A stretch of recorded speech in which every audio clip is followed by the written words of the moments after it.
CNN Street News Now. In the streets, in the air, everywhere. Welcome to the show. It's Thursday night live with the crew. And let me tell you something, ladies and gentlemen. What a week it's been. And if you don't know what I'm saying, I shouldn't have to say anything else beyond that. But what a week it's been. And the week isn't over. What's next? I'm afraid to ask. But we're going to bring in the panel of experts, world famous and not so famous, and all of that. Welcome to the show. And to my left is none other than Dr. Ron. Welcome to the show, Doctor. Well. Look, before we get started, I just want y'all to know I got these tickets to this cruise ship back to Africa. How many you need? Y'all think about it. Y'all let me know later. No, I ain't going nowhere. As they say down in Florida, I ain't going nowhere. Hey, man, Marcus Garvey said, Africa was the best place to go. I'm sure it is. You go and tell me how it is, okay? I will be right up in there. I'm going to keep fighting the fight. See, you came in with that crazy mess. You go down on the second floor. Put them in the basement. All right. Oh, my goodness. Oh, yeah. And go ahead, Chris. Tell us what's on your mind. Oh, I think everybody knows what's on my mind, what everybody else's mind. This has been a defecation program, or equal a shit show, that we have seen in the past couple of days, especially yesterday. And a defecation program has definitely showed its ugly head, the steam, the whole thing. It was not a good day for all of us involved. But I guess the question for me is, why should we be surprised coming from the so-called president? We shouldn't be surprised at all, unfortunately. We're not. Look, he still got another week to go. and that's dangerous. And that's dangerous. Yes, it is. Yep. Yeah, can he upstage a riot on the Capitol? Yeah. I'm telling you, it's going to be one. As Lee was introducing us, you mentioned about Dr. Ron. Of course, the professor, Reggie Miles, is in the house like a child on punishment. I like your digs back there, man. That piano, that's a baby grand piano back there in the background there. I don't know where we got it from, man. I don't know where we got it from. That's some of the wife stuff. Okay, good. Okay, so y'all know I go down there and do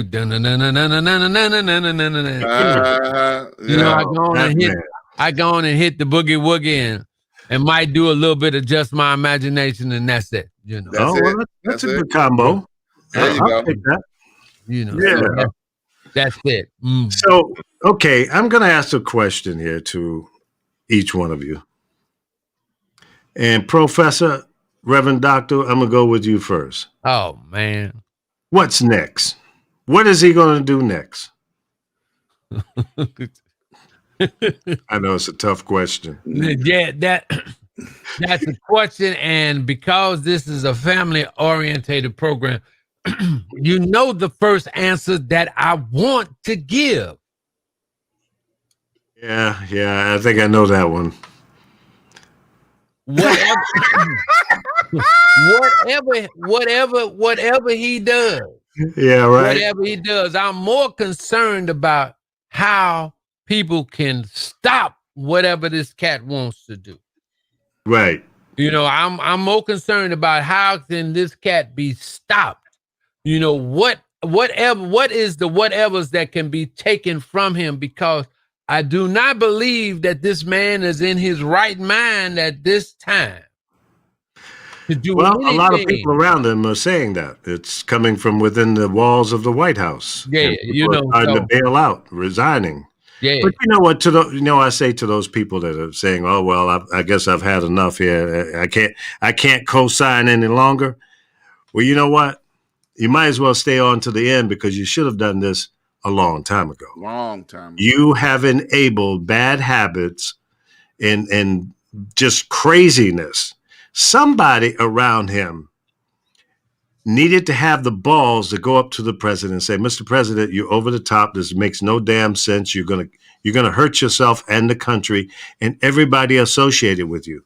And you need to get rid of Giuliani, your family, and everybody else around you, and pay attention to. He needed a Rumsfeld and what was the other clown's name? Rumsfeld and I didn't erase them cats too. I can't help you. Vice president for Bush. Oh yeah, for Bush. What was that boy's name? The one who shot the dude in the face when they were yeah. Dick Cheney. Dick Cheney. Yeah. He needed Cheney to take him in the men's room and say, "Hey, homeboy, come on, cut the bullshit out." Right. Yeah, because really, Cheney and Rumsfeld were the head people. They told old man Bush what to do. Right. Okay. And he went along with it. He was the front man, just like Reagan. Same thing. You know, he was a puppet on a string. Everybody, he was a great president. He's an actor. The first Manchurian. The first Manchurian. Exactly. So anyway, I'm sorry. I didn't mean to misdirect the conversation here, but I had to get that in there. Yeah. So what do you think is next, Chris? The scary thing about what's next is that anything can happen. That's the scary thing. He's already shown the power he can wield. This is the same man who sat back in quietness while all this, furor and looting and terrorists. They are terrorists. Let's not get this twisted. They're terrorists. Yeah. And they had their own agenda because what their leader was saying. So when you have mixed messages, again, sitting out dog whistles, when you say, go back home, but we love you. I mean, this is like, you go and break into a store and your father's right there. You shouldn't have broken that goddamn store. What'd you get for me? Right. Type of thing. So it's mixed signals. That's what he did with day one. So he has the Trump followers in the palm of his orange hand, and he knows it. And so even though he is forced, because just at a press conference before we hit the mic here at 8 p.m. Central, he was forced, I believe, to come forward with the press conference under 5 minutes we talked about before. He said his teleprompter bullet points and got out of there. Now, you and I both know he didn't mean that, because if he had his way, he would continue on stirring the pot. This is the same man who said January 6th will be a wild day. Mm-hmm. He hit it on Twitter. So he gave you all the indications something's going to happen. Absolutely. So, he tipped his hand all the way. And the fact that people are saying, well, I'm in shock. Don't be shocked. He showed you who he was from day one. And going back to Senator McConnell, don't get human now. Don't sit up to the chambers all of a sudden, I have a Jesus moment. Jesus will not know who the hell you are. Jesus will turn around and get back on the cross. Dealing with a Mitch McConnell. See, what they're doing, trying to save what's left of their careers. They're trying to save face. Mitch McConnell realizes that the end is near. I'm going to have no more power. I'm just going to sit back and be Tippy the Turtle for the rest of my life. He knows that. And the question, again, is the fact that we don't know. That's what makes him dangerous. That's why everybody on both sides of the aisle should have the cojones or whatever you got down there and invoke the 25th Amendment to get him out of office. The next 13 days are dangerous. Yeah, I totally agree. Yeah. Well, Dr. Ryan, what's your forecast? Well, I'm kind of confused on the question. You said what's next or what I would like to see happen next? No, what do you think is going to happen next? Oh, okay. All right. Based on the history. I believe that absolutely nothing gonna happen. Okay, because all of these idle threats that they're making right now to put him in check, none of it's gonna work. Okay, he gonna raise more and more hell each and every day for the next 2 weeks until he don't have the ability to do anything else anymore, because then he'll be gone. Okay. But every day that he's still in power, he's gonna upstage the day before, because that is his nature. That's his personality. He'll sit up there It's so crazy that the now Facebook and Instagram have shut him down from being able to communicate because they say he's dangerous. And Twitter has shut him down for, I think, 24 hours. But it's he's going to find a way to keep the pouring gasoline on the fire all the way out the door. Okay, all the way out the door. So you think he's gonna be there till the end? I believe, and unless somebody come grab him up with some handcuffs and take him down in the basement in that bunker he liked to hung out in during Black Lives Matter, I think he's gonna continue the same reign of terror that he's been on for the last 4 years, but even more so, and then the last thing he gonna do on his way out the door is give himself a pardon. Well, there was some breaking news on that today that he was, trying to figure out how to do that, and it's never been done before. Is there something in the Constitution that says no, that's impossible? They said I've seen that, and I've heard a couple of scholars say that no, he can't do that. He's gonna have to do a tricky dick move. He's gonna have to resign. Mm-hmm. Yeah, well, I think that's what's going to go down. He's going to resign, but he's trying to negotiate the deal now with the vice president. Right. Now, see, if the vice president is not going to go along with him and give him that pardon, then he's got a problem. Yeah. And Nancy Pelosi has already drawn the line in the sand and say, if you guys don't enact the 25th Amendment, we're going to impeach. We're going to do a quick impeachment. We're going to start the paperwork. So, yep. There's a lot of history that has been made, and there's more history that can be made. If it gets to an impeachment and he becomes the only president that gets impeached twice. But you know what? Listen, here's my position on all of this. The Republicans blew it. When you had him on the ropes, you should have impeached him when the impeachment came to the Senate. They had him. You gave him a pass. Yep. Now, as soon as you gave him that pass, he ramped up his bullshit to the max. Yep. He was untouchable at that point. And he showed out like a wild pimp in New York City. Mm-hmm. He was untouchable. Mm-hmm. He was like the Untouchables on television. Yep. You can't touch me now. See, you tried to get me and you couldn't. You got to understand the personality you're dealing with. This guy is like a 14-year-old that thinks he's a bully, but more importantly, we allowed him to be a bully. Mm-hmm. That's true. I say we, the people. Y'all, you damn fools that were over there at the Capitol building yesterday. Y'all enabled his bad behavior. Y'all said, right on, I'm with you. And that pumped him up. His chest got so big, bigger than a gorilla in the chest. All 70 million of them. Yeah, exactly. You mean orangutan? With him too. Orangutan, orange ass orangutan. That's right. Orange back gorilla. So listen, there's a lot of blame to go around, including his crazy ass lawyer.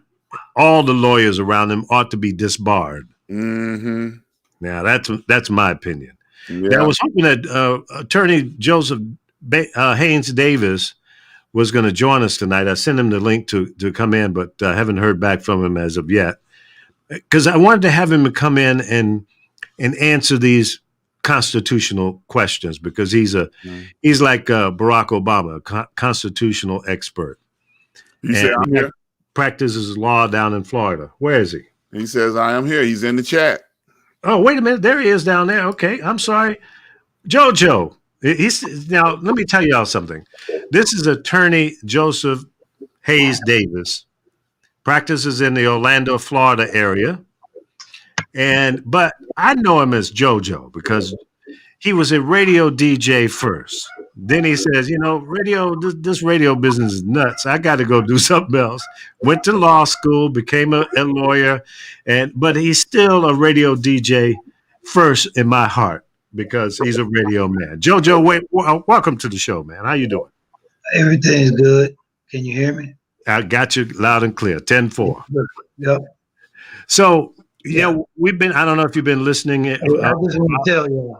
Let me just tell you. Okay. So, we obviously been doing our little spin and our little, humor and what have you on the events. But I wanted to have you on the show today to talk to us from a legal perspective, because we all have our feelings and emotions about what we've experienced here over the last 4 years. So question number one I have is it appropriate at this point to talk about the 25th Amendment? Well, depends on who's talking about it. If you are a media person, and this is my opinion, if you're a media person, if you're Jake Tapper, if you're Don Lemon, if you're Wolf Blitzer, if you're Joy Ann Reid, if you're any one of those people, you talk about it because it gets you all talking about it, okay? But nobody explains to you the procedural process of the 25th Amendment, okay? You wouldn't even have known about the 25th Amendment had it not been uttered during the summer of the demonstrations subsequent to the death of George Floyd. Mm-hmm. Okay. And it first became an issue in the vortex of public conversation, also known as the mainstream media,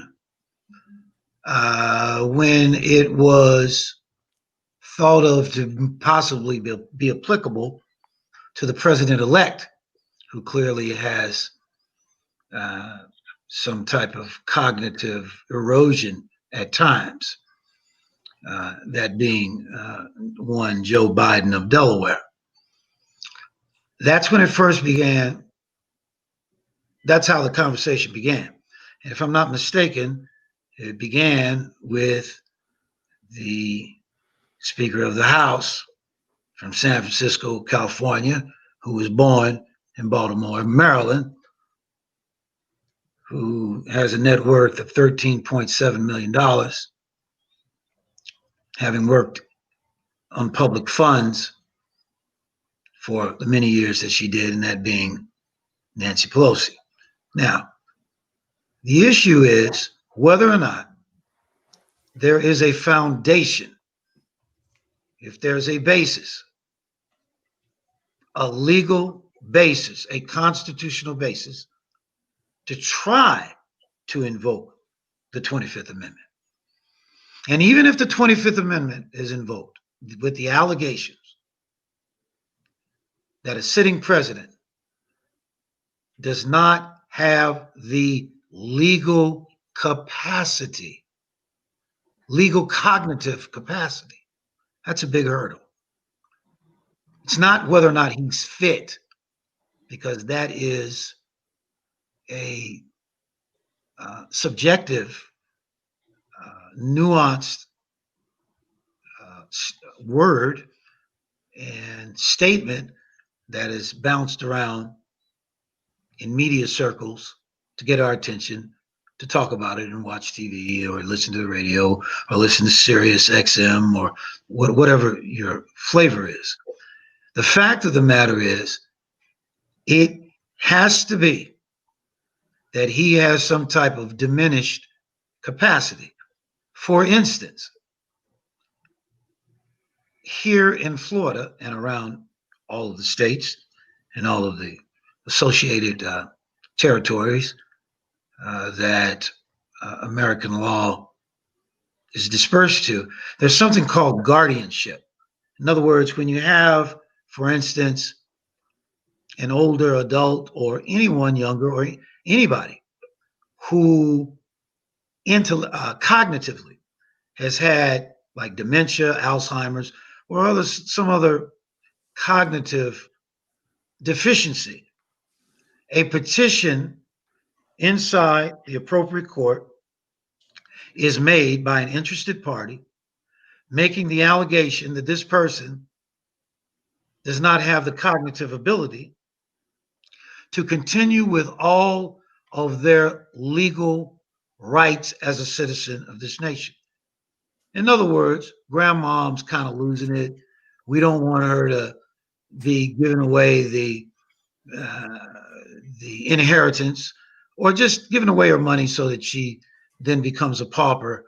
You know, you have to have a guardianship. Well, when you file those papers, in other words, those petitions, grandmom gets a court-appointed attorney at the very least to investigate and possibly defend against the allegation. In other words, to make the counter argument that grandmom is fit. In other words, she doesn't have the cognitive deficiencies that this petition makes. Now, So just hold it. Just hold it. Hold it. okay.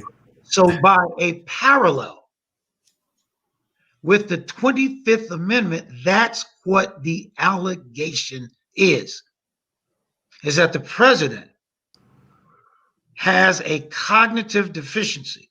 In other words, Alzheimer's or some type of something like that, and therefore it's in the best interest of the nation that he be removed. Now, if you don't like how he talks, walks, allegedly incites, how he stretches, for lack of better terms, the boundaries of the limitations of the executive branch, that is not good enough.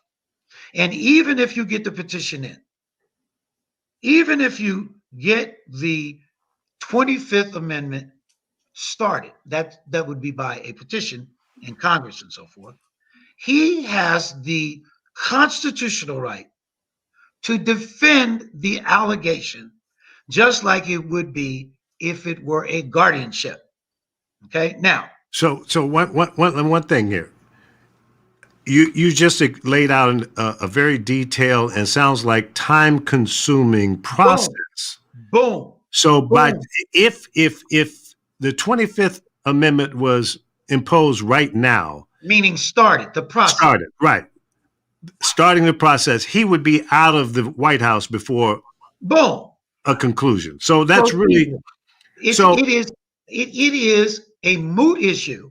Okay. But the reason why we're talking about it is because you heard it on, yeah, of course, it's in the media, CNN, and so forth. Because at the end of the day, it's not going to be invoked, and even if it was invoked, he's not going to be removed in time. And quite frankly, he is not going to be found cognitively deficient, because he isn't cognitively deficient. Okay. You just don't like what he's doing, and I get it. But you can't make a political argument about somebody's cognitive abilities in the halls of Congress. So he's got that shield, if you will. Now, what about the possibility of a second impeachment? Again, in my mind, that's a timely process. Now, Pelosi is floating in the news that maybe a quick impeachment. I don't know what that means. Nobody knows what it means. She even doesn't know what it means. And see, to me, and I'm not defending Trump in any way, even though I'm a lawyer. If he paid me, I would. No, you wouldn't. Would you? Yeah, I would. You take that case? Give me enough money, I would. Okay, because everybody. Well, at least you're being honest. I appreciate that. Listen, everybody's entitled to legal representation. Right. Okay, period. Even the worst people. But here's the thing. What angers me about Pelosi and these people floating this stuff, they know it can't get done.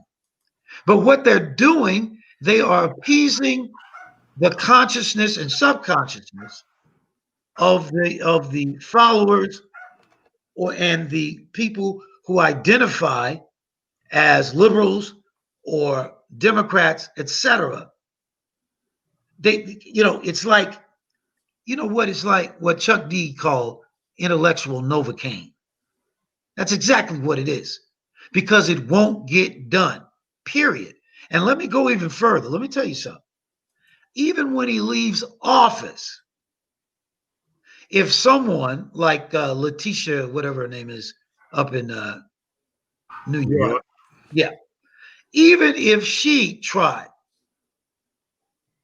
to bring any type of criminal charges against him, I guarantee you that Joe Biden will pardon him. I guarantee you. So why? Why would you guarantee that?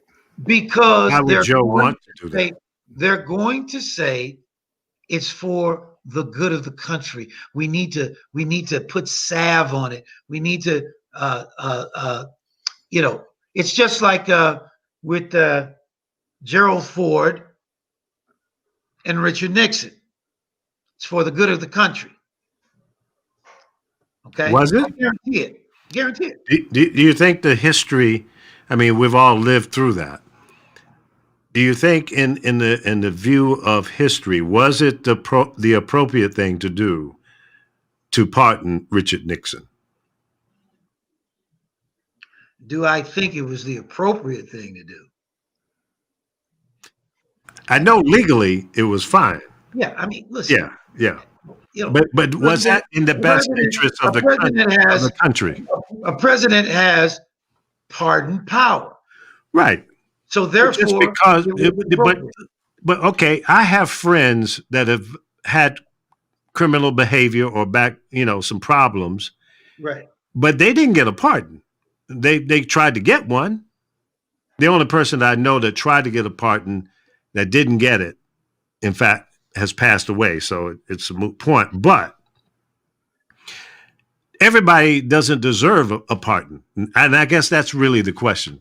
Well, according to who? Did he deserve? According to who? According to you. Oh no, not just me, but anybody. According to the best interest of the country.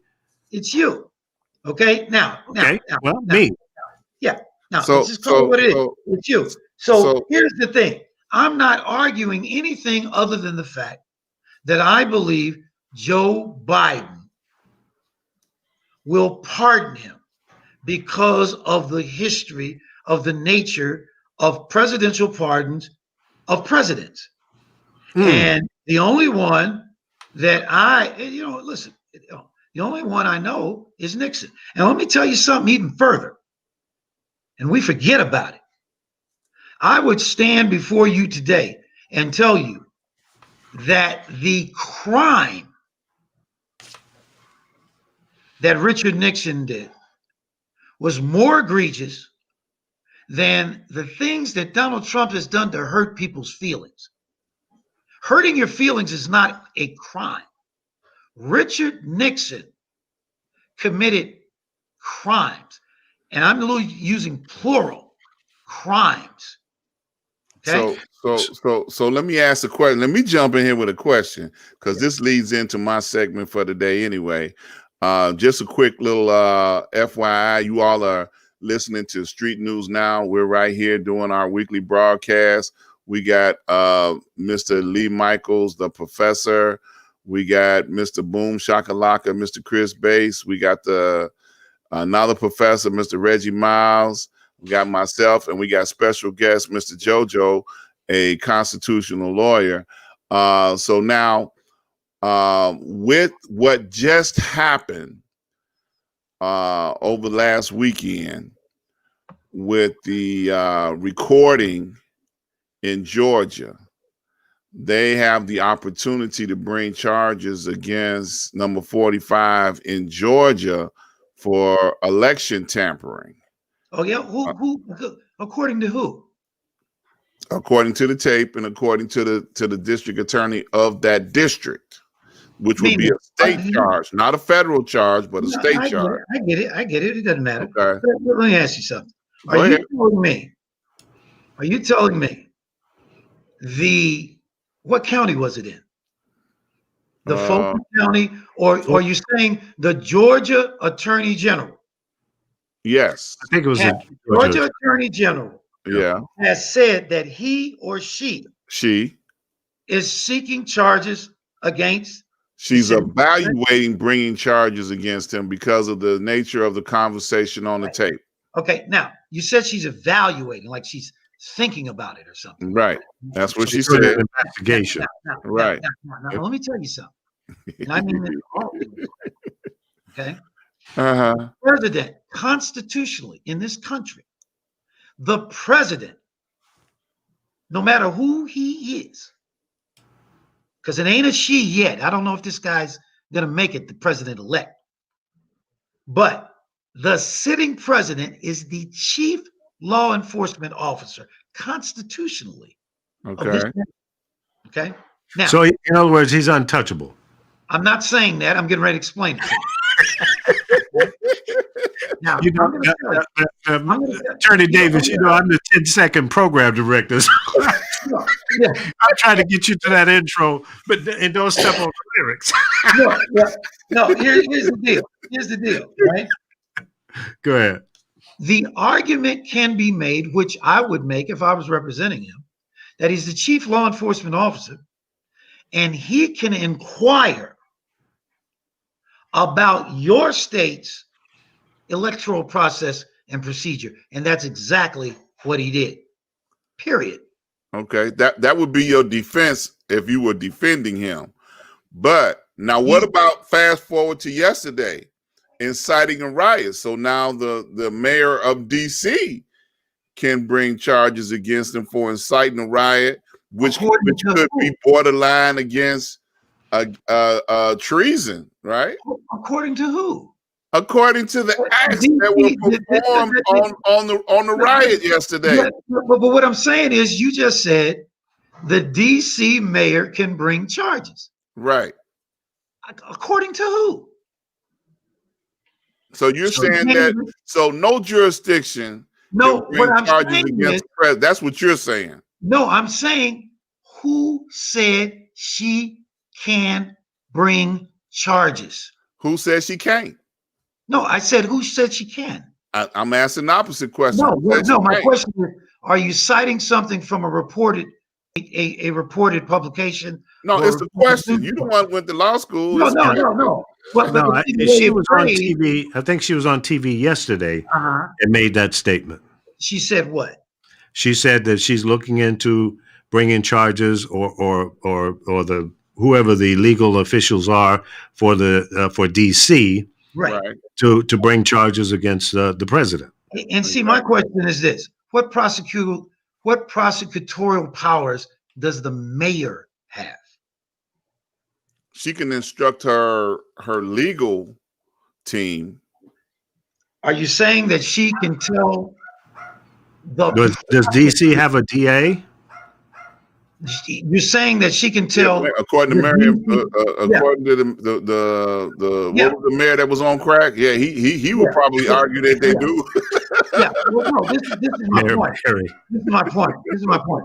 The DC jurisdiction has a prosecutor. Commonwealth. On top of that, but we're talking about the prosecutor. Okay. For the city of DC. Okay. Now, that's the city of DC. Does the prosecutor have jurisdiction to prosecute an occupant on federal land? Now, DC is a federal jurisdiction, but do they have the prosecutorial ability to prosecute on federal land? Like I would argue yes. Well, we don't know. See, the point is, I would argue yes. See, I think the bigger point I'm making, with all due respect, is that while people are angry and outraged, they are uttering things that gets people to begin to talk and repeat things that have been uttered that may fail. In other words, they don't have the jurisdiction, they don't have the power, etc. For instance, and I'm going to give you an example that was made this summer by the DC mayor. If you recall, there was some type of demonstration in the city of DC, and the people came from Utah, or there was a Utah connection, and they were staying at a DC hotel. Okay, and as a result, they were adverse to the mayor for whatever they did. I can't remember, but you could look it up. Meaning I can't remember it particularly. But it was some white people from Utah. Okay. The mayor uttered the following, because they're staying at the hotel, that the Third Amendment would be applicable to get them out of the hotel. I think they were in the hotel and they weren't paying or something like that, if you recall. Mm-hmm. It was in the middle of all of the BLM demonstrations and so forth. Or maybe they were counter protesters, if I now that it's coming back in my mind. So she utters on the news the Third Amendment of the United States Constitution as a basis to evict these people out of a hotel. Now, the Third Amendment of the Constitution is as follows: the no quartering of troops in private homes during peacetime. That's the Third Amendment. Okay. Now, these people weren't troops. The hotel was not a private home. However, when she uttered it, it, was rebroadcast, and people who don't, and not everybody knows or understands the Constitution, but people started regurgitating it, going, man, Muriel Bowser, boy, she really knows her shit. We can get them out of there with the Third Amendment. You can't. And that was wrong for her to do that. So I draw that analogy in parallel just to say respectfully, and listen, I'm no genius here when it comes down to constitutional law, and I'm not trying to be a know-it-all or an asshole or a defender of Trump or a defender of anything. I'm just a person who asks questions to help us be better as Black people, and quite frankly, as Black men, since all of us are on this program, as Black men, to have a basis and to have a foundation to know what the hell we're talking about as broadcasters and so forth, rather than possibly catching the coattails of something that's been uttered by CNN or some mainstream person who may have their facts wrong. They've got their facts wrong. 25th Amendment is moot. I mean, it's no way. Not a possibility. Not a possibility. And the same goes for the second impeachment. You can start it, but he's going to be gone. What are you going to? You're going to continue with the hearings during the inauguration? And let me also say this to you: the inauguration ain't going to be outside. It might be, and I could be wrong. But you have it outside. So from a constitutional point of view, the question I would pose to you would be what charges that they can bring to the president when he is no longer a sitting president that would have the possibility of bringing it to a flourishing and have him accountable for his actions. Nothing. Zero. He's gone. January 20th at 12 noon, it's over. Period. So no state charges are going to stick on him. No. So he's true. So he truly is the Teflon Don. Well, all presidents are. Okay. Other than someone like Nixon, who clearly not only committed crimes, he committed the crime of trying to cover up the crime. But those were federal. We're talking about state. They were constitutional. Right. So state, those were all federal charges that he was pardoned from, which allowed him to go on and collect his But the pension. the president can pardon people at the state level. No, he cannot. Not according to what they have said. Who? The lawyers have said Well, that pardons and are only good for federal crimes. They don't have no jurisdiction over state crimes. Okay. true or false? Okay. Well, I would contest that. Is he protected if he pardons himself, or if he steps down and the VP steps up and he pardons the president?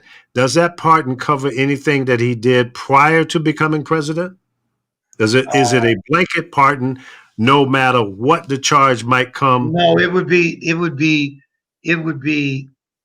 during the presidency. Okay. Yeah, but I guess theoretically they could say, I say they, meaning the vice president, could say crimes during the presidency and before. Okay. I just would warn people to think about the fact that there's a distinction between your feelings being hurt and criminal activity. Mm-hmm. And I believe it's very difficult to charge someone with the inciting of a riot. I don't care who they are. I mean, quite frankly, they used to do that to, the Panthers and so forth when we were all growing up and so forth. So, that's a tough one to put, to put in the hole. Now charges have been filed against Americans, but a lot of times they've been acquitted because it's hard to. That's difficult. So, if I remember correctly, it was a law school professor that said that the pardon only covers federal during his presidency. His presidency. Well, any federal charges that could be brought against him, which is why he would, according to theory, if he pardons himself, then any future charges that come against him, because pardons are generally for charges that have been brought against you and convictions, then you're pardoned because now it's after the fact. But you has to be a third person party in order to be pardoned. So for him to, because it's never been done before, put a pardon out there for himself, they said the pardon probably cannot stand based on the law school professors that brought out the information about that. And you know what? They may be right. I have to look at that. But I'm going to tell you, listen, all this notion that people are going to be charges and all this is a bunch of poppycock. If you hate him that much, then of course you hope for it. But the reality is that it ain't going to happen. Well, to all of those who are not Trump supporters. Say that again? Then in 13 days, 12 and a half days now or less, it'll be all over. And so all those things will be gone. Well, I won't even go down that road. I was going to say, do you think he would run again or should run again for years? Certainly he is, qualified, or there's no law that's saying that he cannot. Well, the last president that did was Benjamin Harrison. He ran, he won, he was in there for 4 years, he lost, he was out for 4 years, and then he ran again and he won again. Interesting. So Benjamin Harrison was the last president that did that. Do that, right? Okay, and this guy here, Trump, is going to do that, assuming that he lives. Well, let me ask you a question about the Constitution. and I know it's near and dear to your heart to respect the Constitution, and there have been amendments to the Constitution. Right. If you were to recommend an amendment to the Constitution, what would that be? Well, let me, I know that's a broad question. no, that's a great question, but I have to say this as to the answer. You have to remember that the Constitution limits government in the lives of people. Period. That's what it's there for. Mm-hmm. It limits government in the lives of people. So when you talk about the amendments in the United States Constitution, and there's 27 of them, every one of those amendments are presumptively there to expand the rights and privileges and immunities of the citizenry of this great nation. Period. That's what it's there for. So even if you're trying to propose an amendment, the presumption is that it'll expand rights as opposed to limit rights. And let me give you an example, because I have to. Respectfully. Okay, the 18th Amendment. The 18th Amendment was the amendment that prohibited the production, transport, and sale of alcohol. Okay? The 18th Amendment was the amendment for prohibition. The 21st Amendment was, and let me also say, the 18th Amendment was passed in 1924.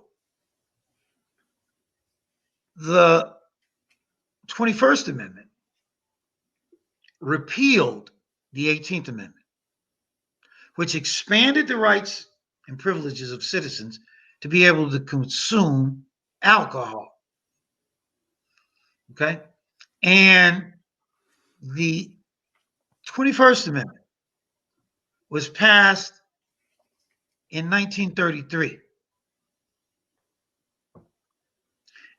And there is no secret that it had a direct effect on ending what? The Great Depression. Probably ending the depression of depressed people who couldn't drink. But also, it boosted the economy and it expanded the rights of citizens. So when you're talking about amending the Constitution, the presumption is that you're amending it to expand the rights of citizens against expand, change, whatever. Yeah. Well, no, not change, expand. Okay. Well, expanding is one thing, but what if you feel like there's an amendment that's just kind of doesn't make sense based on where we are today? For example, like the 18th Amendment. Okay, well, that might be one. I don't care whether people personally, whether you drink or not, whether I drink or not, or whatever. But I'm one of those guys. If it wasn't for the 18th Amendment, I'm sorry.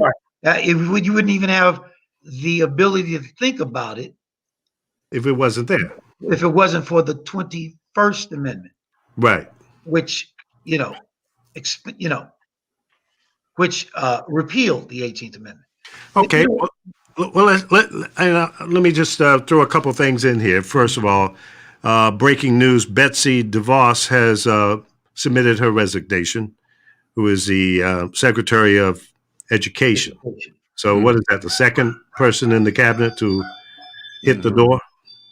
Yep. Yeah, Elaine Chao. Mm-hmm. Who is Mitch McConnell's wife, Secretary of Transportation. Yeah. So it looks like this administration is beginning to unravel, but it doesn't matter. Well, I agree, but I see my point on that whole thing is nothing has changed since 4 years ago. He's only gotten more and more, out of control, or seem to be overstepping or going right up to the line and doing things that has never been done before by a president. And I think that's what really gets most people, unless you're a real supporter of his, it makes people crazy. He hurts feelings. Well, okay, all right, you're right. It's an emotional thing, but I think that if he had handled the COVID-19 situation better, he would have been reelected. The economy was doing okay.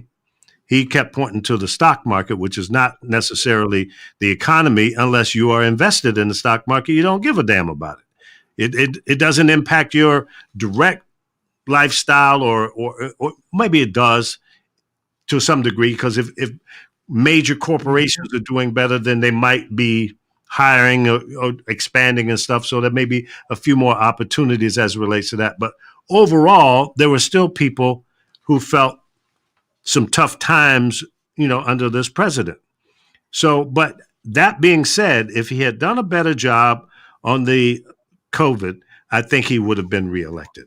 But he didn't tell the truth, and he didn't act presidential and coming out and saying, "Hey, folks, this is the real deal. Don't play this thing short. A lot of people could die from this, and here are the things that the scientists are saying, and this is exactly what we need to do." If he didn't say anything else but that, he would have gotten a better grade, and I think a lot of people would have supported him that didn't. But that's just my commentary and my opinion. There's a question in the chat room for you, Attorney Davis. Let's see here. Where is it? It was about, can you do a blanket pardon, more or less, for anything that you've not been charged for? No, you got to be charged. It's got to be, an allegation and stiff. So there's no such thing as a blanket pardon, just in case. Yeah, and I'm not sure what they mean by blanket pardon, but again, here's the thing. This is what we know. This is what we know. And you're talking about, Or can you do a pardon on someone who has not been convicted of a crime? I don't think so, because here's the thing. Nope. Okay, here's the thing. With the exception of the president, okay? When I say exception, the procedure is different. If you recall with Nixon, okay, they took it all the way to the House, okay? And what Gerald Ford did is pardon him from further prosecution. Mm-hmm. Okay, because Richard Nixon, and again, but the reality is that Richard Nixon is the test case. Yeah. Because that is the case of modern history. Right. That's what we know. And in my lifetime, that's the only part that I've of a president. But he did the honorable thing and resigned and then received the pardon. Yeah, it doesn't matter. And I think that's what honorable according to who? I get it. You and I might agree. I think there was some legal posturing involved in that. Yeah. But I don't mean it, Dr. Bond, I don't mean it from a disrespectful thing when I say according to who. What I'm saying to you is, the fact of the matter is he was pardoned. He would have been pardoned, anyway. And then he would have resigned. He in that instance, Nixon had to resign because they had the goods on him. Goods. They had evidence. You had criminal. I'm talking about. Come on, all right. But to parallel him with Trump, see, Trump he most of the things that make you hate him is because he does things that A, hurt your feelings, B, fall up under the scope of that isn't presidential. C, he's got these I don't know, these followers, these hate groups, call them like they are. whatever, the hate groups or whatever. Okay, that he's emboldened. Okay, now that's not criminal. Not to mention, for me, because and Lee knows this, you can't find anybody on the planet who is more pro-gun Second Amendment than me. And part of the reason is why we live in a free constitutional republic and we have these groups, these people, they're individuals, whoever they are, neo-Nazi supremacists, you can, all the names you got, they're all there. And assuming that they are there, assuming that they have the weaponry that they do, I want to, if they've got one bullet, I want 5. If they got one AR, I want 3. I'm not playing with them as a black man. My father didn't play with them as a black man. Okay. And my father's Dr. Miles Davis. I'm Miles' little brother, the trumpeter. And my mother and father bought a 160-acre farm in Millstadt, Illinois. You don't even know where it is. Millstadt, Illinois was a 100% German-American enclave until we moved there. They bought the farm in 1947. If you know, that's 2 years after World War II, and you know who we defeated in World War II. So you know sympathizers there, okay? So they tried to intimidate my mother and father. And my mother was a well-educated Kentucky woman, Ivy League educated educator. They couldn't call the police. They couldn't call the sheriff. They couldn't call the state police. But they did call Smith and Wesson and 2 12-gauge shotguns. And by a miracle, everybody became friends. Okay? So equality changed their minds. Boom. Let me tell you something. And that's my thing with these people. Yeah. People, and I'm getting off the topic we were here, but let me just say this in finality. My thing is, you can fly the Confederate flag all you want, run around with it, dress up in full Klan regalia, like the governor of goddamn Virginia, who lied about it. It doesn't matter to me. And he's a Democrat. It doesn't matter to me. You can do all that. Leave the statutes up. It doesn't matter to me. You can jump up and down and love the Confederacy all day. If you come over here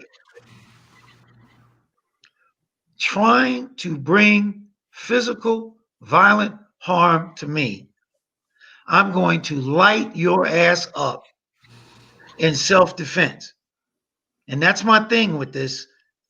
And Lee knows I'm not new to this. I've been talking about this for 15 or more years about the Second Amendment and our need to be able to defend ourselves, because you don't know what's going to happen tomorrow. You don't. Yesterday showed you. You don't know what's going to happen tomorrow. Non-legal question for you, Attorney Davis. Looking at the climate that we're in right now, everything that we've experienced over the last couple months since the election,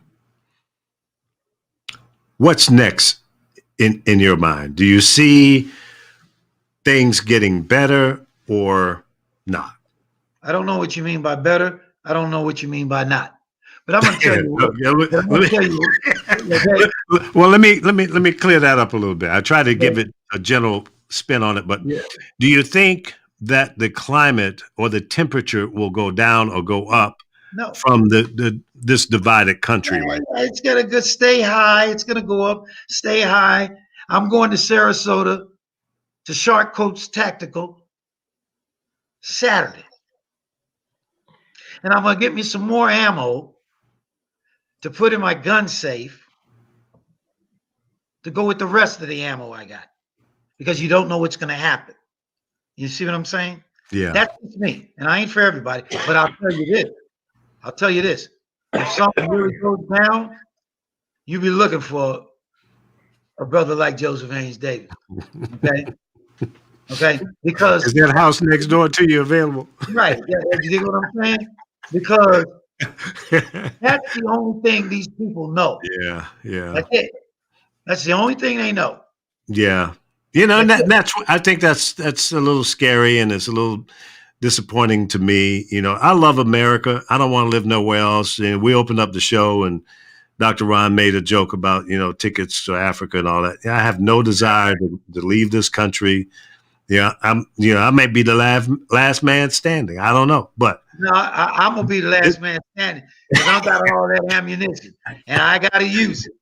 I hear you. I got them tickets, man. No, I ain't going. I'm going to Sarasota. Marcus Garvey said we need to go back to Africa. That's where we came from. That's where we need to go. Did he? Where is he? No, did he? He tried real hard. And then that federal government with that constitution that you defended, they came down on him from the IRS and told him that slave ship, that cruise ship that he had, you know, they was taking it for taxes that he should have paid. Okay. Right. You know? But he still didn't go. And like you said, they kicked him out the country. He got as far as Jamaica, where he started from. Yeah. Right. Now, but the Constitution I'm defending, go ahead. Everybody here is benefiting from it. Everybody. Yeah, you got to acknowledge, embrace it, and run with it.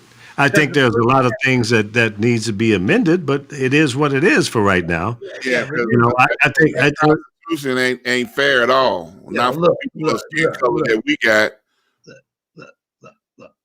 At the end of the day, okay, we're using the First Amendment right here. Right. Okay? All right. Now, Lee just said a lot of things need to amend it. He ain't gonna tell you what a lot of things mean. Okay? He ain't gonna tell you what article. He ain't gonna tell you what amendments that are there that need to be repealed. I mean, definitely, we don't want to repeal the 13th Amendment now, do we? No. Okay? Because people ask me, Joe, for the Second Amendment, you sound like you're an absolutist. I said, I am an absolutist, because aren't you an absolutist on the 13th Amendment? Silence, crickets. You're damn right. And I have to remind them that the Second Amendment protects the 13th Amendment. And all the rest to some degree. To some degree. You think about somebody who's trying to introduce the repeal of the 13th Amendment. Let's say there's somebody there, okay, like somebody in Congress, okay, that's trying to introduce a measure to repeal the 13th Amendment. Now, I don't know about you, but y'all might have to go ahead and put me in a straitjacket, because I'm going to try to find him and take him out, because I'm not messing around with that. 13th Amendment being the abolition of slavery. Not messing around. Okay. So if you got the gall to try to introduce that amendment, I'm coming for you. I'll take that. Meaning I'll take that. They kick me. And I think that's what's happening. Well, that's why people respond the way that they do about certain things, especially the gun enthusiasts. When you start talking about the Second Amendment, and I think many of the politicians, if not all of them, use that one to get people fired up. If you want to get certain people who are very attached to or have a love or a passion for their guns, all you got to do is say, the next president is going to try to take your guns away, and oh, Lord have mercy. They're going to be up in arms. Is that true or not? I'm the first one. I know you will. I'm the first one. And I want to have you back, Attorney Davis, to talk about the Second Amendment. I want to dedicate a whole hour to that Well, because there's so many misconceptions and spins on it and all of that. I have respect for the Second Amendment. I'm not a gun owner. Actually, I'm almost a gun owner. Okay, I've I don't know what the hell does that mean? I've purchased one, but I haven't gone through the legal aspects of taking possession of it yet. You got a throwaway like most of us black folks, okay? What? You got a throwaway like most of us black. No, it ain't no throwaway. It's not a handgun. It's really more of a hunting type gun. Okay. Well, yeah. You live in California or something? Now I'm in Nevada. Okay. It's open carry here. California Junior. Yeah, it's open carry here. So I can go to the grocery store, be strapped. Yeah, well, no, that's good. I don't think I would want to do that because if somebody, starts clowning and acting a damn fool, I probably might pop one in him. Yeah, well, that's good. I mean, you're awful right. So I want to have you back, and I want to talk about the Second Amendment, and I want to throw some questions at you, and I'll give you one now to think about, and I know you don't need it. But when they wrote the Second Amendment, the type of guns that they had at that time was what? Like muskets, and you had to put the powder in and pump it down and set a fire to it, a match to it, and then boom, it blew up, right? Different kind of guns today. Would you agree with that? Right. Just like capabilities. When they wrote the First Amendment, we've got different types of communication platforms today. Right. Okay? So rights don't change when technology changes, when technology advances. That's my position. So do you think it would be appropriate for most people or everybody to have a machine gun? Or if they wanted it, I mean, it's it's an express constitutional right. Okay. Like right now, I could ask you what constitutional amendment is inclusive of privacy. There is no express constitutional right to privacy. Privacy was developed in the Ninth Amendment in the enumerated rights. And privacy first became a constitutional case law issue in something called Griswold versus Connecticut. And it had to do with the privacy between consenting adults to use contraceptives. That's how privacy was developed. The Second Amendment, gun rights, on the other hand, is an express right. In other words, it talks about keeping and bearing arms. And it ends with shall not be infringed.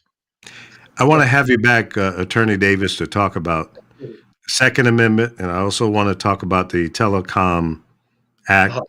And I know that's dear to your heart and mine. And I think we should talk about that. And I think we need to educate the public about the benefits of and shortfalls on both of those particular areas. Well, I thank you for having me, and I thank I thank the brothers here for tolerating my outburst. No, it's good stuff, man. Good stuff. See, look, I'm finna pull a Chris on you right now, man. I ain't happy about the fact that you done took all the wind out of our sail about not being able to do nothing at number 45, man. I ain't gonna be able to sleep tonight. Yeah, don't worry about it. I mean, respectfully, it's not that long, and it is what it. One of the things they say with the Constitution, you got to take the good with the bad. Yeah, and that's just the way it is. Freedom's an interesting concept because you've got adverse interest in these tensions, tensions. But, look, I looked at the same thing you looked at yesterday. And I slept real good last night. And the reason why I did is because I thought to myself, you know, with some of those people, truthfully, you don't know what they're going to do. But if they come on over here in Southwest Orlando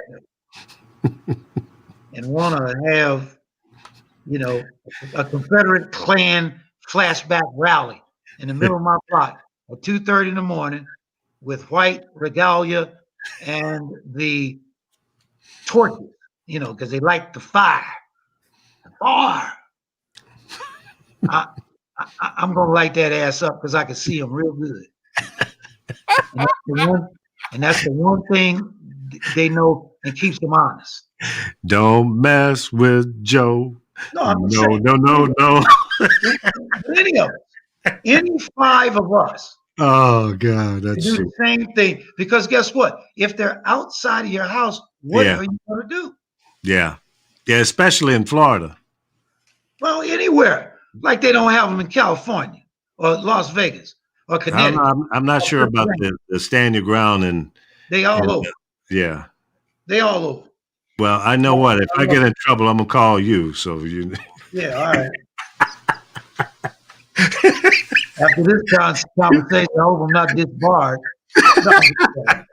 No, you've done nothing to earn that right. No, I'm just kidding. Yeah.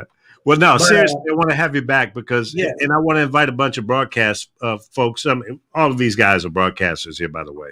Okay. And but to have an open discussion about the Telecom Act and maybe even the Voter Rights Act, and I don't like saying that. It should be a voters' right law, something that we don't have to worry about, talk about, renew, da.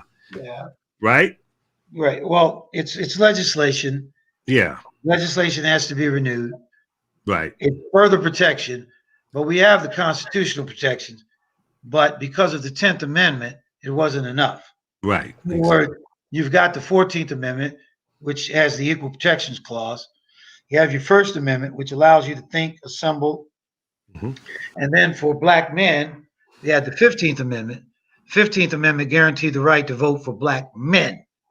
The 19th Amendment guaranteed the vote for all women. So you have your constitutional guarantees to be able to vote. The Voting Rights Act put the kibosh on the several states in the South that, because of the 10th Amendment, allowed you to vote, but you had to poll taxes. And you had these little tests that you had to take. How many bubbles in a bar of soap? Yeah. Stuff like that. Yeah. That's nuts. Okay. Well, thank you, JoJo. I know you're a busy man and you got things going on out there in Florida. And I love you, man. And respect you immensely, too. I mean, hey, guys, radio brother right there. Okay. Y'all, if you never heard him on the radio as a DJ playing the hits, y'all missed it. Okay, and let me make this one last pitch. If you run my name in, I was blessed this summer. If you run my name in, YouTube, Joseph Haynes Davis, TRT. I was the political, legal correspondent for all of those George Floyd demonstrations and all of the political stuff that went on this summer, and you'll see it all on YouTube. Mm-hmm. And TRT is the Public Broadcasting Network, English-speaking public broadcasting network, broadcast from Istanbul, Turkey. It's Turkish public television, which broadcasts to the rest of the world. So I did that all summer. And I'm very proud of that as a Black man. Mm-hmm. Out of all the Black men in America, they called me because I had done work during the whole Zimmerman, Trayvon Martin, in the trial. Yeah, and all of that. and I had done something for Al Jazeera. So they Mhm. had me in their database, and they called Gotcha. me. Now I've been doing stuff for them, but you can check that out. Cool. Thank you. Yep. And All right. give us that Joseph Hayes Haynes Joseph Davis Davis, is T what? TRT. TRT. All right. Cool. I'm Yeah. gonna do that tonight. Yeah. It'll come up. Okay. All right. God bless you, man. I'm gonna let the guys chop up the rest of the show, and Okay. we had some other things to deal with, but I really appreciate you coming on and making it plain and clear for us. Well, I hope so. And I try think to- real talk like this is important, especially right now. And I think it'll help bring the temperature down on both sides. Yeah. Because there's a lot of ignorance out there. Yeah, you got that right. Right. All right. God bless. Take care, brother. All right, guys. Well, I know you guys had some other things you wanted to deal with, but so let's chop it up. You got it. What you want to talk about now?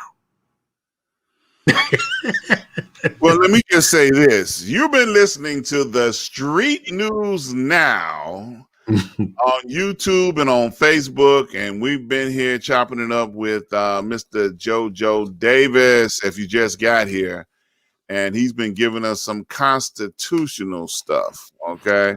Yeah, if you're just joining, go back and listen to the beginning of the show when it's over, because he put some real good information and clarity on the Constitution and what we should really expect or not expect as it relates to the next 13 days under the leadership of Donald Trump.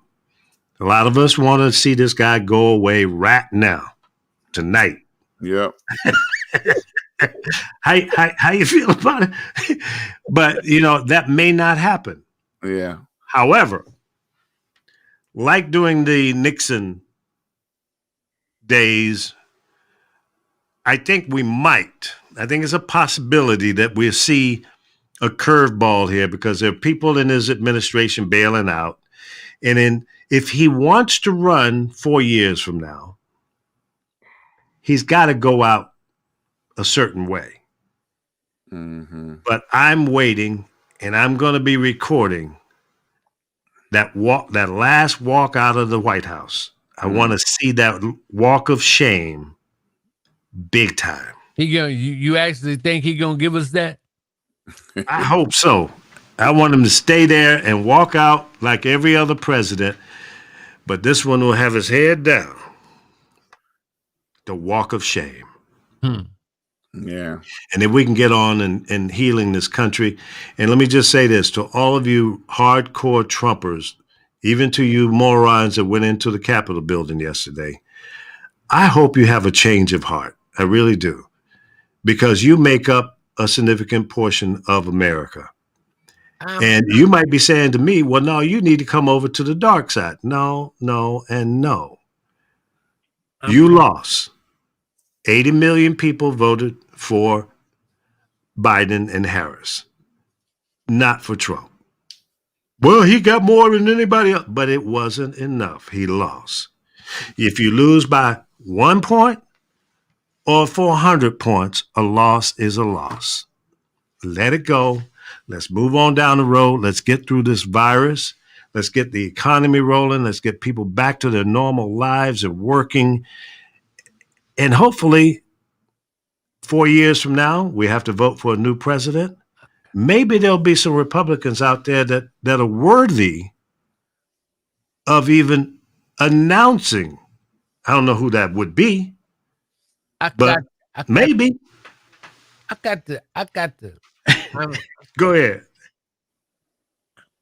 Listen, how in the hell I'm not even going to consider anybody that done lied to me for 4 straight years. I ain't dealing with anybody that even wants to deal with the lies that we've been told. I'm not going to even argue with you. I'm not going to say nothing to you because you CRAZY or IE. You crazy. You're going to actually sit and accept being lied to? Yeah. I Problem. can't fathom that. All I'm going to do, though, is that I'm gonna deal with love and I'm gonna pray, because I can't see how anybody. This was just straight up lies. Straight up from day one. This man lied. Straight up. What about the things what did he accomplish? What did he really do other than take care of himself? I mean, are we a nation of Stevie Wonder and deaf people? Well, he gave a lot of money to the HBCUs. Oh. I heard somebody say that on TV yesterday. He took care of black folks. He was a great black president. That's why them three sisters from them HBCUs started that quiet storm on him. Yeah.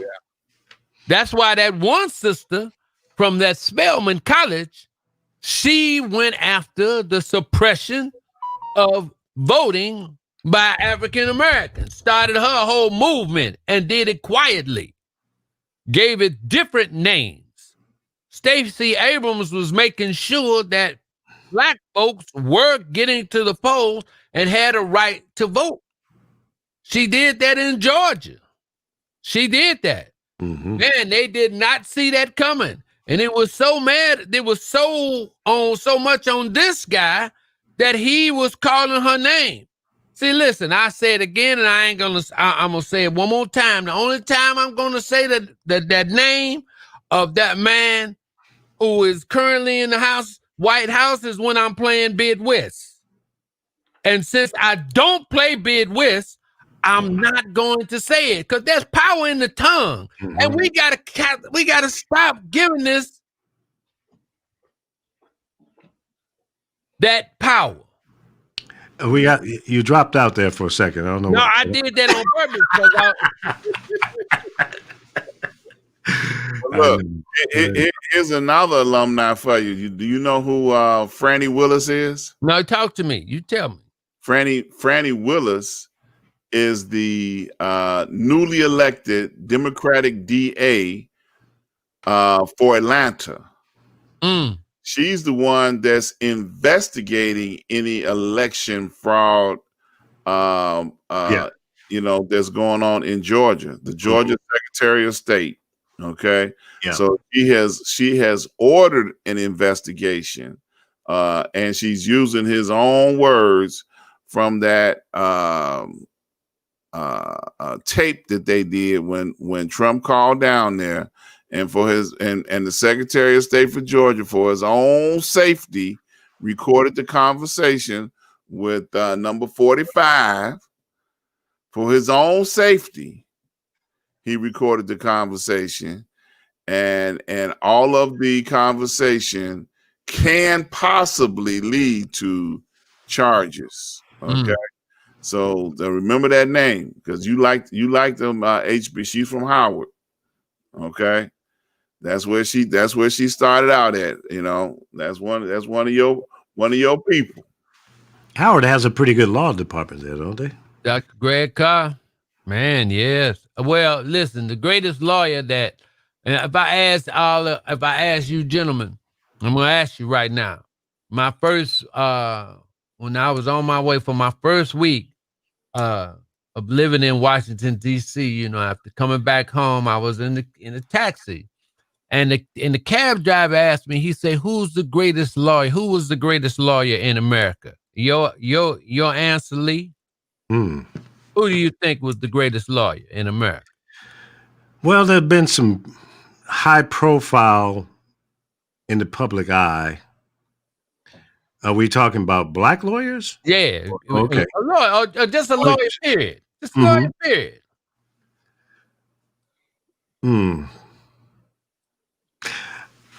There's several that come to mind. What was a cowboy out there in Wisconsin? Not Wisconsin, Wyoming.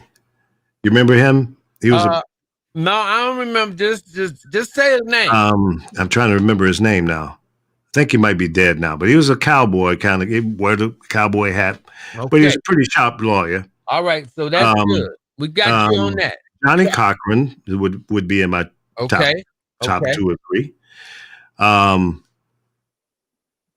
F. Lee Bailey. All right, we good. Chris? He stole mine. That's it. All right, Dr. Ron. I would have to put Willie Gary in that list. Okay. Yeah. All right. Of course, So the Terrence man, Marshall, of course. so the man told me, he said Charles Hamilton Houston, the man who killed Jim Crow, who was the first dean of the Howard University Law School and who was Thurgood Marshall's teacher. Mm. Yeah. That's real history. Yeah. Charles Hamilton Houston, Charlie Houston. And he didn't live to see Thurgood handle Brown versus the Board of Education. And all the civil rights stuff. He died in 50. You know, one of the questions I forgot to ask Attorney Davis is about the Supreme Court, whether or not it should be expanded beyond 9 members. Yeah. And then I really wanted to ask him about Chief Justice Roger B. Taney's statement in Dred Scott. The black man has the black man has no rights to which the white man is bound to respect. Well, we'll have him back for sure. You know, I'll try to work out a schedule where we can get him back in here. Yeah. But JoJo brings it. He brings it with a different style than some, if not most, lawyers. You know, there's no sugar on his stuff.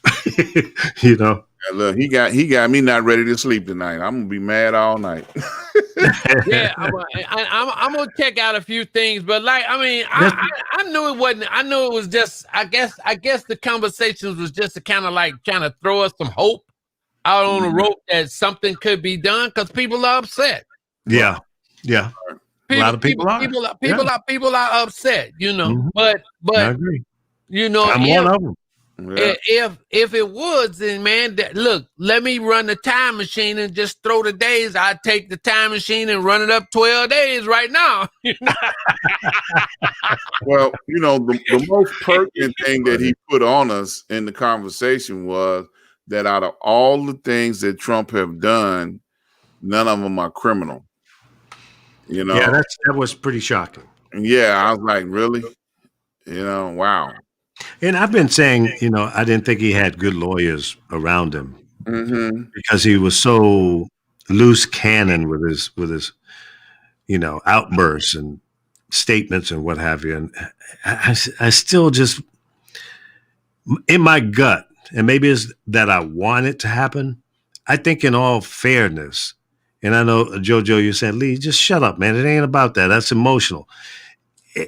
But this guy blew a great opportunity because he sold himself as non-politician, not a politician. I'm going to come in and I'm going to drain the swamp. And a lot of people bought into that. I didn't. But a lot of people bought into that.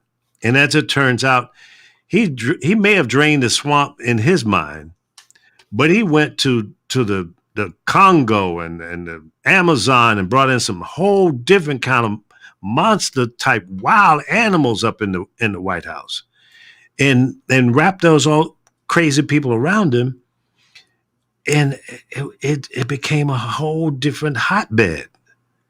You know, we knew what things have been done in the past. And yeah, I think everybody was about, you know, flushing the toilet, but damn. Yeah, that go to show how the TV, you know, and how the media just blows our mind, right? Because America tripped out over an actor. Yep. We loved an actor, and then they fell in love with a reality TV star. Yep. Well, let me say the following. First of all, I want to thank you, Lee, for having Attorney Davis on, because the brother did make me think. As I sat here and listened to him word for word, what came to mind, first of all, you know, when you and Ron were going back and forth, you had asked the question I was going to ask, so I sat back and just listened. But I do want to make this addendum. The fact that during his watch, you currently now have 365,000+ people dead from coronavirus. Yeah. That has to have some sort of payment, some way, shape, or form. These people did not have to go through that because of your selfishness, because it's made all about yourself. And the so-called I did not want to start a panic. He started a panic by not saying anything. People literally are being turned away from hospitals as we speak. Yeah. Yeah. This is no joke, people. And so when I sat back and you mean to tell me that this rat bastard, with the blood on his hands, literally, not only from coronavirus, but from yesterday as well, Right. he gets nothing? He just walks away from this? I'm sorry. I know what he meant by the whole legality thing. I understand that. But again, whether it was karma or something has to happen to this man. It really has to, because please, if it would have been Obama, they would throw him out immediately. Mm-hmm. What's executive order? Everybody overnight, House and Senate, it was on Obama's watch. Thanos, he would have been out of there. Look, man. But I'm sorry, real quick. Let me say this, and I'll step back. The thing about it is that what we saw yesterday with the terrorists going to the Capitol Hill was extreme white privilege at its finest point. Exactly. Had it been black and brown people, shoot to kill immediately. And we kept on counting the body count today had that been a whole different situation. Totally agree. Man, and it was like they said, well, oh, it's white people coming down here now. We don't have to, they're gonna be orderly. We don't have to have nobody. They're not gonna do no mob. I think that was the mindset. It was either that or Trump sent the message, hey, I don't want a high level of security. You know, these people are going to be okay. They're just going to, march and make a little noise, give them a stage, whoop-de-whoop-de. Obviously, either somebody fell asleep at the wheel or a command was given by somebody high up that said, hey, we don't need all that. Now, I haven't read it myself, but I heard that the mayor had asked for the extra security from the National Guard, and it was granted, but then not fulfilled, or it was turned down. It was denied. It was denied. Yeah, she said that on her press conference yesterday. I thought that's what I heard. Yeah. So then, after the fact, after the destruction that had occurred, then they brought in security from Virginia and Maryland, and now 1,000 coming in from New York. Right. Governor Cuomo approved that, and they're going to be there until after the 20th or through the 20th. Mm-hmm.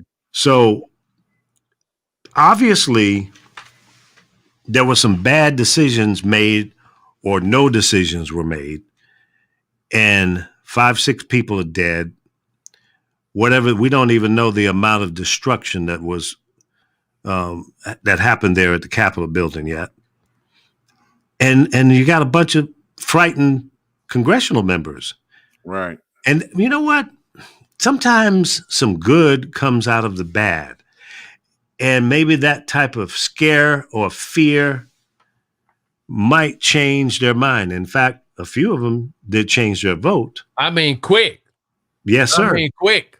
Yep. Maybe that sitting in the corner of that tightly sealed room might have made them think a little bit more. Man, when I was watching the validation of the certification of the ballot, and Pence would ask them, he'd say, "You got somebody to sign with you?" And they would say, "Unfortunately, we ain't got nobody from the Congress to sign for us. You got another senator's signature?" No. Pence would tell, "Well, this one don't roll." Now, that whole process that we saw on TV yesterday of the Congress certifying, obviously 244 years ago, maybe that made sense. But with the technology that we have today, do we really need to have somebody stand up there and say, "Well, come on, man."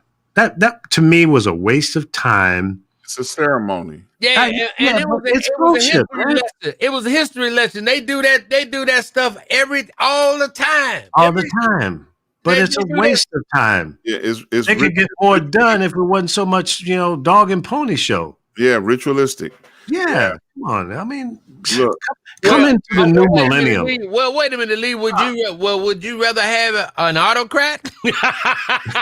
No, I would rather have them send that shit in electronically and be done with it. Okay, yeah, we got it.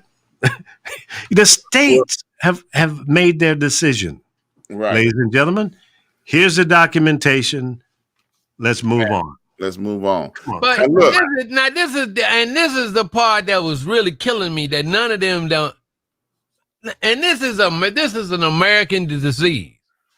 I stay on this side of the street and you stay on that side of the street, and you can see in my house to tell me what I should be doing in my house.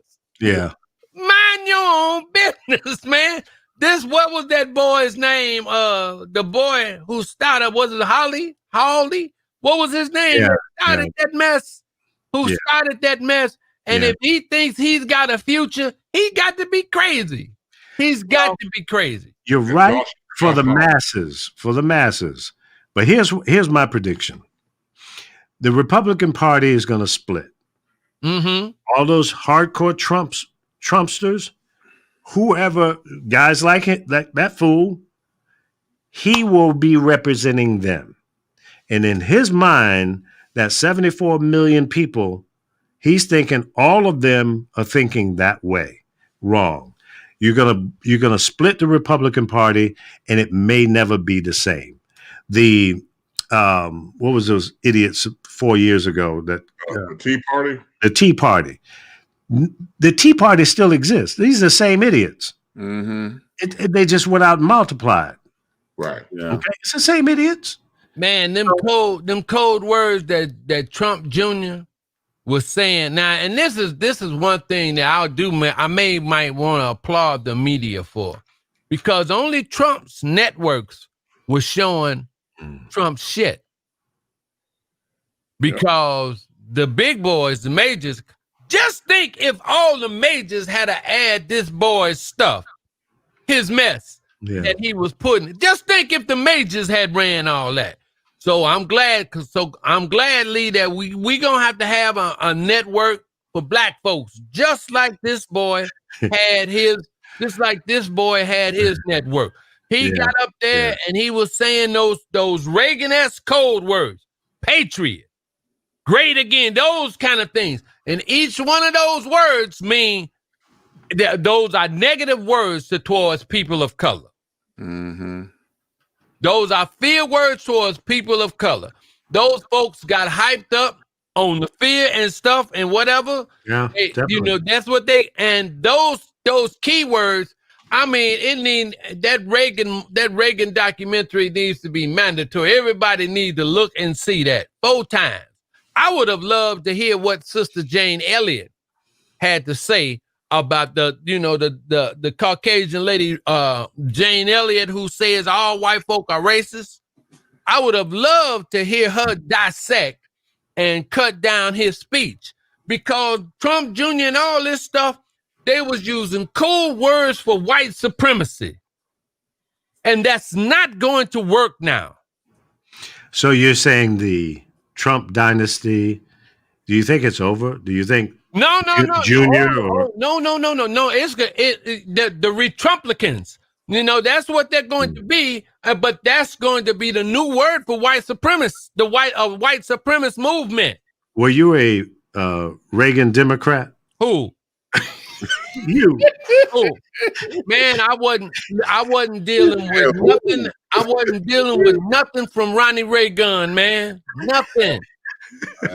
Nothing. I had my realtor in Illinois. I bought 2 houses from him, and he was a Reagan Democrat. Oh. He had the audacity to ask me to use my house for a party for a bunch of damn Republicans. Man, are you out of your damn mind? I barely want you in my house. Right. You can tell me you want to bring 50 or 100, Republicans, a fundraiser in my house, and I'm not down with Reagan? No, I can't do that. No. One thing that was proven, though, one of the theories that was proven that the masses we have to keep and we have to bring forward, an organized people can put a dent on organized money. Yeah. Yeah. Well, look, I would be remiss if I did not congratulate the 4 to 5 million people that came out in Georgia to vote. Absolutely. You know, in the I was midst a little nervous on that one. man, look, in the midst of all of the rioting and the trying to take over the world, the United States, they had an election in Georgia where between 4 and 5 million people showed up and put in the Democratic senators for that state. Yep. And a black one, the first time in history. Ever. And this is the first time that Democrats have won the state for Since what, yeah, they said it's been a long 1970 or something. Yeah, it was like crazy. Yeah. But you know what? That's progress, and that tells you that the world is changing, even if you're not. Right. And I think Stacey Abrams. Woo! Don't you say that name, you're gonna make me scream. I think she should, if she hasn't already, put herself out there as a consultant to all 50 states. On getting that vote out. That's right. Teach them how to do it. And she said she was available to do that because on one of the interviews on that night, they asked her, does she have plans on taking her organization to other states? And she said, right now we're doing Georgia. And we will gradually begin to move this process all across the country. Fighting voter suppression. Yep. Fighting voter suppression. Yep. And I applaud everything that she did. And I'm glad we got this platform to be able to salute her and all the work that she did. They had billions of dollars at work, to make this thing happen. And it was successful. And I applaud her. Man, we stayed up. I stayed up. Me and Lee was up that night conversing while they were counting the votes till 4 a.m. Yep. But it was history in the making, and it was. It was. You see it unfold. I love this. I love when they asked her the question and she would answer the question and then she would go right for the jugular. Y'all go to the website so it let us know where you at. And she stayed on point with a straight face. That was the strongest. That man. If there was such an award as a Fannie Lou Hamer Award, she would get that award. She would get that one because she was sick and tired of being sick and tired. Yes. They cheated her out of that governorship in Georgia, and she made them pay. She did it quietly, as Lee says, the quiet storm. Yep. She came on them. Them HBC. Tsunami, it just comes up on you. Boom. There ain't nothing you can do. You can't stop it. She just came up, man. And so, I'm with you, Dr. Ron. I bow down to that because listen, what killed me is that I was watching the news shows and they had asked the Republican candidates they were sitting pretty, they had these big leads. And the pundits, them Republican pundits say, oh, no, the caravan came in. This is all we got. Yeah. They were sweating. They knew earlier in the evening. Yeah, they did. Because the numbers weren't there. Everyone didn't come in there. They said, oh, we toast. Well, just natural evolution of life because, I like when someone steps up and takes the mantle. So look at what we lost in the great Congressman John Lewis. Oh, man. Good trouble. Oh, man. Here comes Stacey Abrams with good trouble the next generation. Yeah, you can see that I see the parallel between both people. Yeah. And she's on a whole different stratosphere that had not been, for example, in their home state, someone like a John Lewis to be the lightning rod for his generation and beyond. Here comes Stacey Abrams, the same with her. Man, fighting with love, man. Straight up love. I mean, that woman didn't get ruffled, and she just And whenever she would get to the close after the answer, especially when they asked her, well, why didn't you give props to Kemp? Why didn't you concede to Kemp or whatever? Because they cheated me. And she said it straight out and with a straight face. And the woman wasn't slouched over. She was sitting up proud. I fell in love with that woman and with her, what her stand was all about, and how she did what she did. Look, if she was up here, if she had a movement, I would get in that movement right now. Man. Right. She is a brilliant strategist. Yes. And she a great organizer and everything that goes along with that. Yeah. So we owe her great honor and respect. Down there with Major Lance's daughter. Yeah, that's right. Keisha, man. Great combination. When they interviewed her, she was just smiling because she knew it. They knew it. Them sisters knew it. They knew it. You talking about FAMU and Spelman. Yep. See, they understand it's all about the numbers. Yep. It's all about the numbers. Yep. And if you massage the numbers the right way, legally, I'm not talking about no illegal stuff. Right. It's identifying potential voters, getting people who have never voted before to register, and then get them to make sure they go to the poll to vote. So that whole process, I was the chairman of the Democratic Party for Will County there in Illinois when Obama ran for the U.S. Senate. And Will County is predominantly a white neighborhood, white area.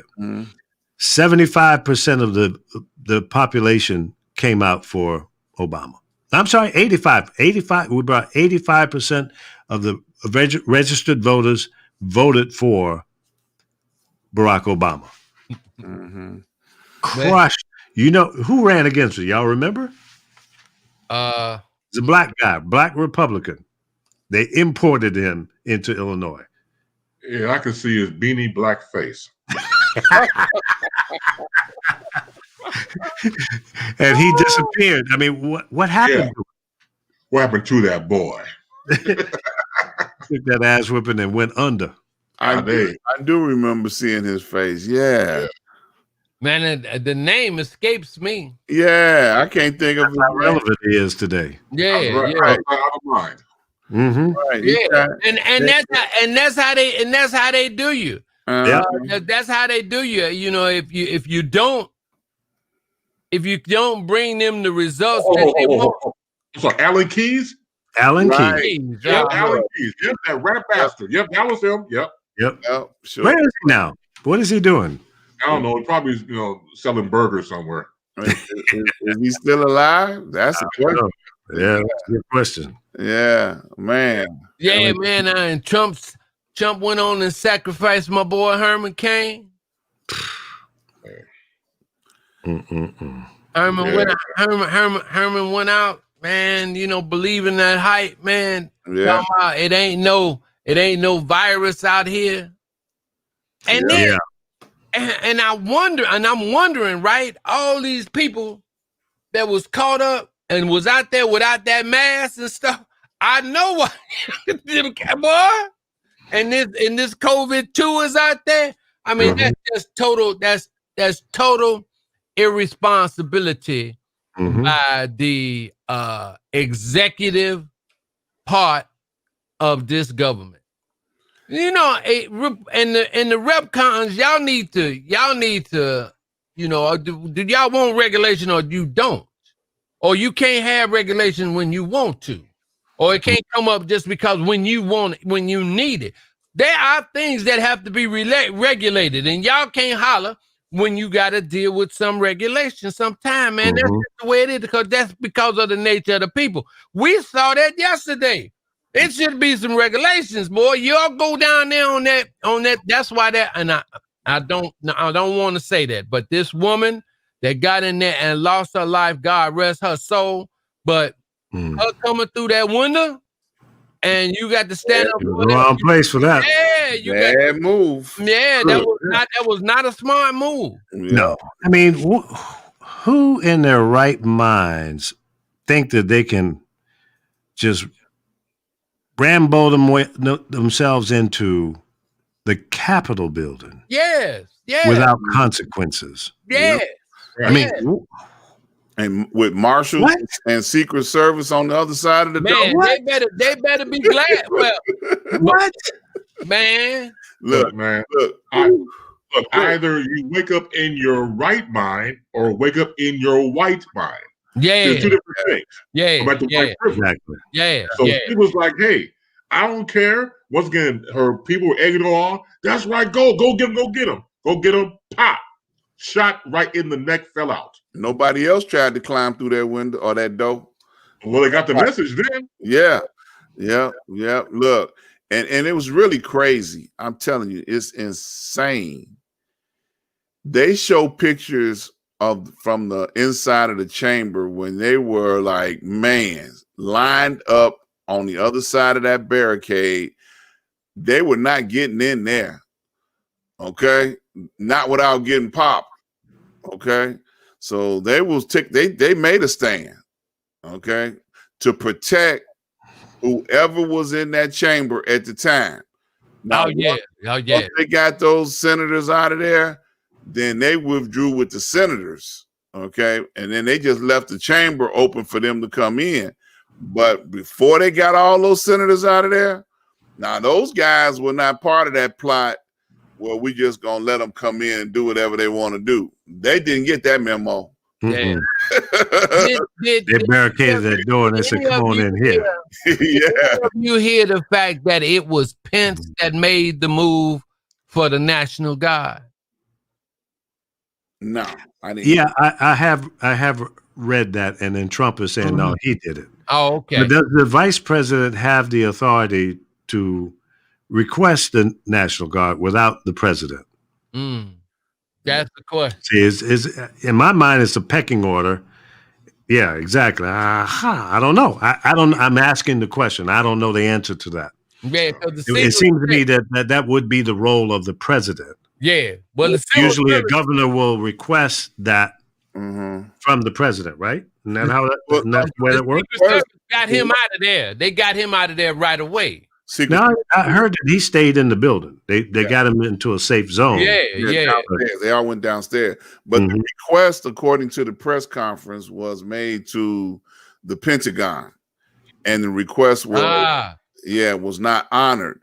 So once they had been into the attempt to take over 2 hours, then the authorization was granted, which the National Guard was an hour away. Yeah. Okay. So they weren't even on standby. Okay. And then they called them in 2 hours after this had started, and then they got control of what people had started dissipating before they got there. Yeah. So Trump said he was going with them, and then he went back to the White House. He lied. He walked on them. And then y'all walk that way, I'm walking this way. I'll meet you there. I'm coming by helicopter. There, right. And he go nowhere near there. So the question is, did he set them up? Of course he did. Yeah. Look, he set them up and sent them off. Yeah. They call that the okey doke in the hood. Right. Exactly. This dude, when I'm getting ready, I'm coming down there with you. I heard him say that. But like I said, the big networks, they didn't give no time to him. But here's a networks, OAN, the One American Network, and then what's that other one? Moderate. What is that? Newsmax is another one. Yeah, Newsmax. Yeah. They showed Giuliani, they showed Trump Jr.'s speech, and they showed Donald Trump's speech. Right. And they were all using those insightful code words. Yeah. That is a food for white supremacists. They was feeding them people a white supremacist diet. Yep. That kid, that was like straight up. They was giving them straight up adrenaline, And these them cats was doing the Arsenio Hall, man. Right. Pump him up. Well, and that's what happened. He had that little rally there, and before they went to the Capitol, he got them pumped up. He told them what to do. Yeah. And I think that's Attorney Davis says it's not illegal, but it ought to be. If you did it, it would be illegal. Right. You'd be dead. You'd be dead. Here's the thing, and that's kind of where I was kind of leading to as it relates to some amendments to the Constitution. I think the President of the United States has too much power. He has to be accountable like everybody else. And there needs to be, it has to be some checks and balances in there. We got the 3 branches of government, but it seems like he can just say, and I'm going to do what I want to do. And that's what he did. That's why he was looking like a dictator. Yeah. Autocrat. Yeah. Now I heard something that was kind of profound today. I've been listening to some of the people that have been giving commentary about what we witnessed yesterday in the Capitol. And I think this is worth repeating, and it's very profound. All of the people that were at that, rally or riot or whatever you want to call it, terrorist act, they're going to get on the airplane. They're going to get on a bus. They're going to get on in a car and go back to whatever state that they came from. And when you look around, those very same people are going to be living right next to you, 2 or 3 doors down. So that's a warning. Okay. It's a scary thought. From your neighborhood, talking about it's a revolution. Mm-hmm. Okay. And no matter where you live, these guys are there and their attitude is there with them. Okay. So we all got to be on point. We all got to be aware of what's going on around us. So I think that was a very profound warning issued when I heard it, worth repeating. So don't go to sleep on these people, y'all, because they right next door. Them your neighbors. They right. Yeah. The Retrumplicans. Yes, Lord. And let's not be remiss. Is the fact that Trump is working for white supremacy. Now, he can't do it by himself. He's damn stupid to do it by himself. So he is the poster boy for white supremacy. Let's go back, for example, Charlottesville, Virginia, when that incident happened. Same situation, riots, and you had the new Ku Klux Klan trading their sheets for khakis and polo shirts and the tiki flame thing going. Change the whole uniform, same rhetoric, same hate, change the uniform. And then you get there was wrong on both sides. No, it was not. You had one side that was aggressive and racist, the other side trying to protest against that. 2 different things. Once again, the optics that somebody tells you and you believe it and see it, that's what the message goes for. Same what happened yesterday. There were websites reporting on ABC News that the sounds like the Proud Boys, white supremacists were saying violence should come to Vice President Mike Pence and House Speaker Nancy Pelosi, and to hang people as the example on Capitol Hill. This is on these racist internet sites. Let's not get it twisted. You have to understand the mentality of someone to stir the flames of racism. Very effectively he's done for the past 4 years. And he continues to do it now. Why? Because for one thing, in his mind, he cannot accept, even though he had that crap presser just now before we all hit here through the show, saying that peace comes to order and everything else. No, that's teleprompter Trump. The Trump we all know is off teleprompter, and everybody hail praise to him. And that's what we have to deal with. We ought to know him by now. I mean, he's been consistent for the last 5 years. Yep, we do. We know who he is. The year or year and a half before he became president, another 4 years. One thing, he didn't change. He only amped it up, right. But he stayed the same. Wild and crazy, focused, selfish, I'm gonna do what I want to do, and you can't stop me. And it The was worst that ever happened was the impeachment. and that didn't work. And then his playbook is, man, we got to get on that Ronnie Reagan playbook, man. We got to get on that Reagan playbook. And we got to study that playbook, because that's I mean, and then these boys, what's his name? That boy Cruz. Ted Cruz. Yeah, this boy gonna cite a time in American history, and he gonna bring it up. What is it, 1876 or something? Right after Reconstruction, he gonna say that whatever they trying to do is like opening the doors up again for the reestablishment of Jim Crow. Now, Dick Durbin tore him up, and on that, and even Lindsey Graham tore him up on that. You gonna cite this at this time? People got to wake up, and we got to go and start looking at these things that they're doing. You trying to cite stuff to actually throw us back into slavery? They're doing the same thing that Trump did. Yeah, absolutely. They're gonna Cruz and Mario. What's his name? Mario down in Florida. Yeah, Rubio. Yeah, the Marco two Rubio. of them are gonna run for president again. Watch. Okay, they've already kind of teased the idea, Right. and they're looking to carry on that base that Trump left behind.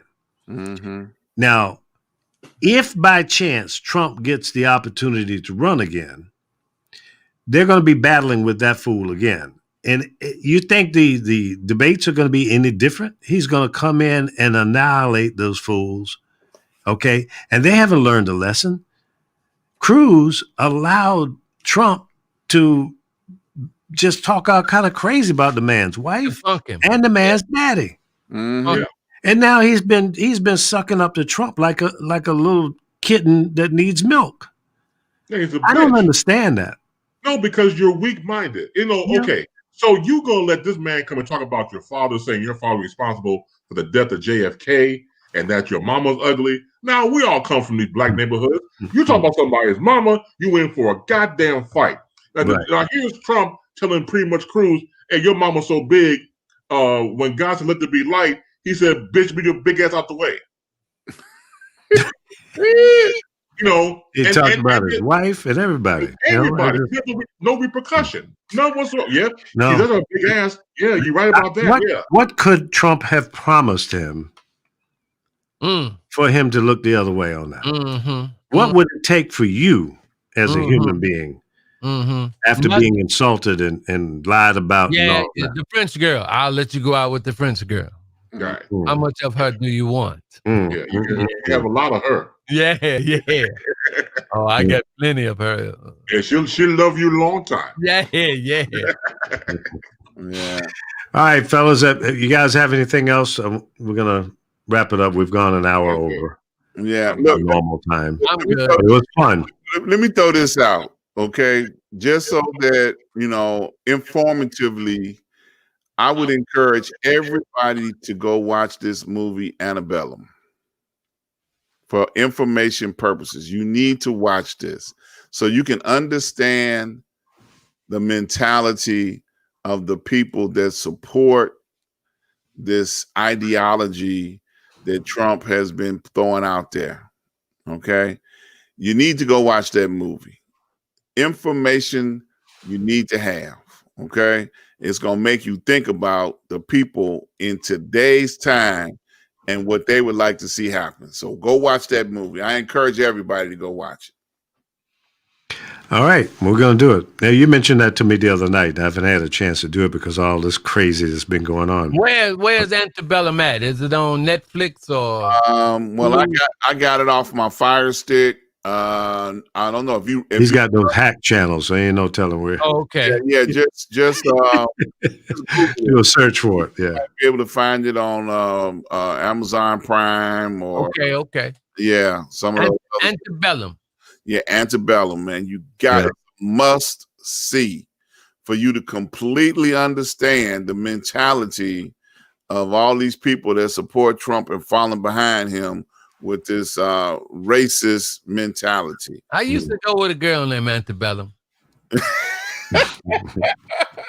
I'm sure you did. Look, and I bet she loves you, did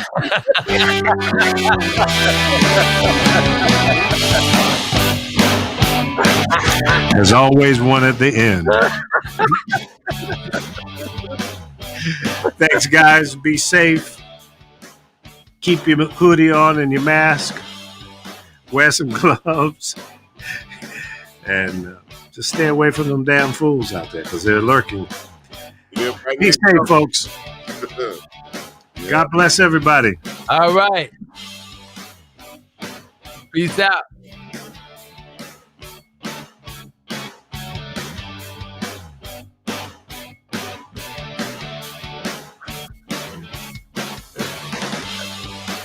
Oh, Janelle Monáe.